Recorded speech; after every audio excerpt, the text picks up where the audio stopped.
Good morning, everyone, and welcome into the Daniel Saul Show, where your passion meets the truth. In today's episode, I'm going to be talking about boxing, specifically the top 10 boxers 2024. Let's get into it.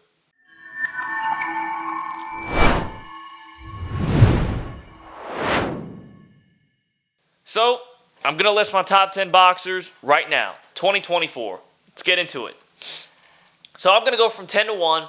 I'm not really going to explain much of the number 10 through 5, mainly because I want to just get into my top 4 and really explain why, but I know a lot of y'all are going to freak out about my number 10, so I'm going to have to explain that one.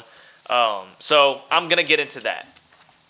Number 10, I have Jamal Charlo. I have Jamal Charlo for many of reasons, but here are my favorite. He's one of my most favorite boxers to watch, mainly because his combinations are just effortless.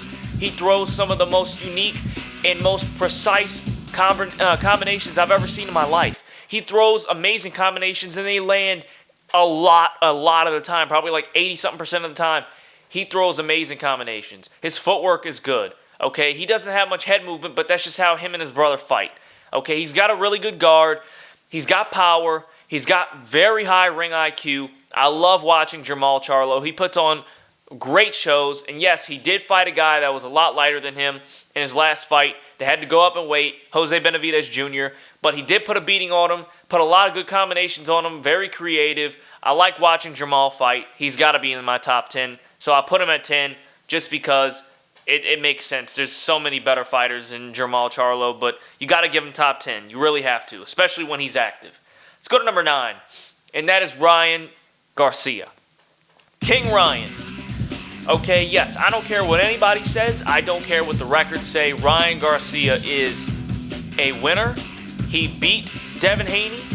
Devin Haney is not undefeated. And Ryan Garcia obliterated Devin Haney and everybody besides Gervonta Tank Davis. Ryan Garcia has power, lightning speed, probably the fastest boxer in the game right now. Has the fastest hands. He has probably the best left hook in boxing. His footwork is pretty decent. He doesn't have much head movement either. His guard is all right. Only problem is that he's going a little crazy. But when he actually isn't crazy and he's in his right mind and he boxes, he's a very good technical boxer, and we've seen him do that versus Tank, even though he did make countless mistakes that, we said don't overcommit. And when he didn't overcommit and when you just take out those mistakes, he was boxing perfectly and going toe-to-toe with the best boxer right now in the lightweight division, okay? One of the best boxers in the world right now. He was going toe-to-toe with him. So you got to give him credit for that.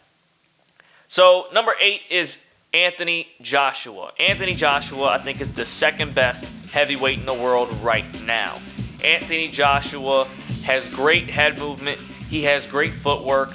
He's very technical. Probably one of the best boxers, pure boxers in the heavyweight division. Got a very great physique. You already know about it. He's got, my favorite thing about Anthony Joshua is that he's got heart. He's got heart. When you've seen him, go down against Andy Ruiz in the first fight, he got hit in the temple, knocked his equilibrium out, and, he was stumbling. And he wasn't hurt. He was just stumbling because the equilibrium wasn't, balanced. He wasn't right. So he still had heart, even though he was on wobbly legs and he couldn't really, stand up straight. He was still getting up. He was trying to fight. He wouldn't quit. That's the heart of a champion right there, and that's what you got to understand. You got to give him credit for that. Nobody has more heart in the sport of boxing than Anthony Joshua. He's got hella power. Let's not get that out the way. He absolutely killed Francis Ngannou. And yes, he's not a boxer, but he's a fighter who recorded the hardest punch ever recorded at one point. I mean, this guy is no joke. And that's who he knocked out pretty badly. So you got to give Anthony Joshua a lot of credit. He's number 8 to me. Number 7, Jaron Boots Ennis. You're talking about the best welterweight in the world right now. Yes, Terence Crawford is not a welterweight. Errol Spence Jr. is not a welterweight. And even if Errol Spence Jr. was, I think Jaron Boots Ennis would beat Errol Spence Jr. Jaron Boots Ennis is just that guy. He is just sensational. great physique. He's in great shape. He's got hella power. I think he's got 3 wins by decision, and everything else is by knockout. He's undefeated. One of the best knockout artists in the game. Got to give him credit for it. He puts on shows every single time he steps in the ring. He's got great dedication, great heart. He's one of the best boxers in the world right now. You just have to give him credit for that. He just is. And I think that him and Terence Crawford would be a great fight if Terence Crawford would take the fight, either at 147 or at 154. That's if Jaron Boots Ennis goes up, and he probably will eventually. But there's a reason why Terence Crawford doesn't want to take that fight right now. It's because he realizes how good Jaron Boots Ennis is. Not saying I think he would beat Terence Crawford. I don't think he could. But I do think that it is a very challenging fight, probably a bigger challenge than Errol Spence Jr. in the sense of styles make fights. So in this, situation and in this conversation, when you look at Terence Bud Crawford and Jaron Boots Ennis or versus Errol Spence, I think Ennis is a harder fight than Spence when it comes to styles make fights. Their styles are a good fight, very challenging fight for both of them. So I got to give Ennis the edge over a lot of fighters. That's why he's at number 7 for me. Let's go to number 6, and that is Alexander Usyk, the undisputed heavyweight champion, the best heavyweight in the world right now. He is the most technical boxer and best pure boxer in the heavyweight division. You got to understand that. This guy not only was just not always a heavyweight, he went up in weight to heavyweight, and he beat up Tyson Fury, probably the best heavyweight in the past 20 years. Look at it. He's special. Usyk is special, man. He's undefeated. He's very small. Fights very tall fighters, very big fighters with a big weight difference, and he still beats them because of his technical skills and his strategies with his team, everything. He's got great skill overall. The most skilled heavyweight right now. Got to give him credit. He's in the top 10. Let's go to number 5, and that is Inoue. I don't know how to say his first name, but I know Inoue. Yes, he should be higher potentially, but I just don't see it. I don't see it. I mean, a guy that small, I can't say could beat the guys in front of him, right? And yes, he's one of the best technical boxers. He is very skilled. He's got heavy hands for his size. He puts on great shows. He comes through. He gets through adversity. I remember his last fight, he got knocked down, and then he goes out and knocks the guy out. So he goes through adversity in fights. He shows that he's got a heart of a champion. He comes back when he needs to, and he gets the job done. That's all I have to say about Inoue. He's a great fighter. He's in the top 5, and he deserves to be in the top 10 for sure. And I can't find 10 fighters or 6 fighters better than him. I just can't. 5 fighters better than him. I can't do it.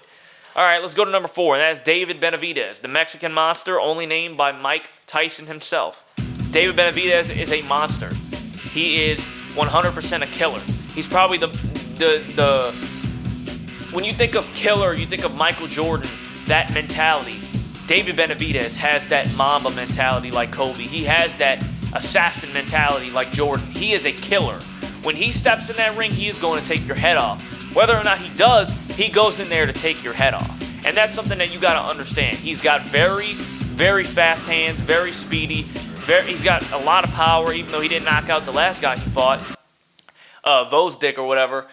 He definitely put a beating on that guy, but he took a lot of punishment, and that dude stood there and took everything, and it didn't faze him. But he took a lot of punishment from David Bennovitz, and he put it to him. And you got to understand something. David Bennovitz, yes, that's his first fight at light heavyweight. But when you're talking about a guy who was in the 168-pound division and did everything he possibly could besides get the fight with Canelo Alvarez, he proved himself. He's one of the best fighters in the world, okay? He's got great head movement, great footwork. He puts on great shows. He beats the best fighters, okay? He beat Caleb Plant. He beat Andrade.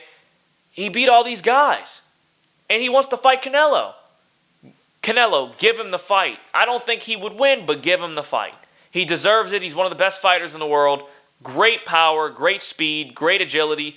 Not the best physique, but he's got the talent. David Bennovitz, everybody. That's number 4 to me. Number 3 is none other than Gervonta Tank Davis. Gervonta Tank Davis is unstoppable. Like his nickname, he's a tank. Yes, he's only 135 pounds, but he's got heavyweight power, ladies and gentlemen. Heavyweight power, at least light heavyweight, which is 175 This boy is 135. This man is 135. You got to understand that. There's nothing that you could take away from the likes from the amazingness of Gervonta Tank Davis. He is special and he is unique. He is talented. Has the highest knockout rate in boxing with a 93%. He is undefeated with 30-0 with 28 knockouts. Sensational fighter. Most accurate fighter in boxing with the lowest output. It's something that we've never seen before. He is the biggest cash cow probably other than Canelo Alvarez. He is the man. It's just Gervonta. I mean, there's nothing else to say. He's one of the faces of boxing. He's got to be in the top 3. Let's go to number 2, and that is Canelo Alvarez. Canelo Alvarez is one hell of a fighter, 61-2-2 as a record, only losing the one and only Floyd Money Mayweather and Dimitri Bivol when he tried to dare to be great. And he went up to 175. He didn't look too good, but it was a chess match, and he lost. But my point here is this. Canelo Alvarez is one of the best boxers in the world, technically. He's very smart. He has the highest ring IQ in boxing right now, okay? He collects data, okay? He can go rounds and start off slow, collect data, what the fighter's doing, what his opponent's doing, then he goes and he tries to kill him. He tries to knock him out. He tries to beat him. He is just sensational. He's the biggest cash cow, probably one of the biggest box office fighters in the world right now. Probably 1 or 2.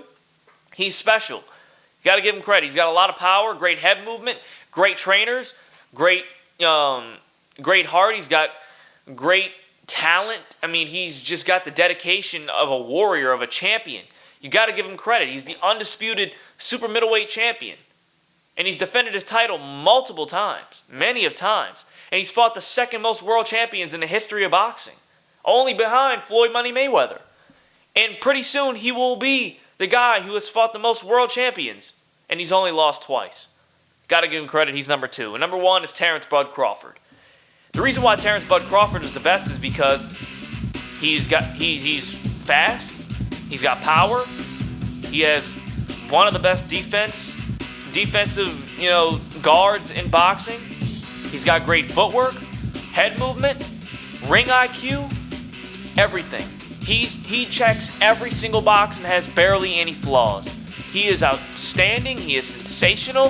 He put a beating on Errol Spence Jr. when nobody thought that was possible. He wasn't the A side, and he destroyed Errol Spence Jr. and what was left of him. He is the best, without a doubt. He's not one of the faces of boxing, but he is the best pound-for-pound fighter right now, and I don't even think it's close. It's Terence Bud Crawford all day, every day, no question. I got Bud Crawford, Canelo Alvarez, Gervonta Tank Davis, David Bennovitz, Inoue, Usyk, Ennis, Joshua, Garcia, and Jamal Charlo. That's my top 10 boxers of 2024. I am Daniel Sauls. Peace out, y'all. Wait, hold up. Before this video ends, make sure you go like, turn on post notifications on as always, and comment. Let me know what you think about this video. And if you want to see more greatness and more amazing takes from me, Daniel Sauls, make sure you go subscribe to my channel, because I'll be back with another video for y'all guys very soon. Peace out.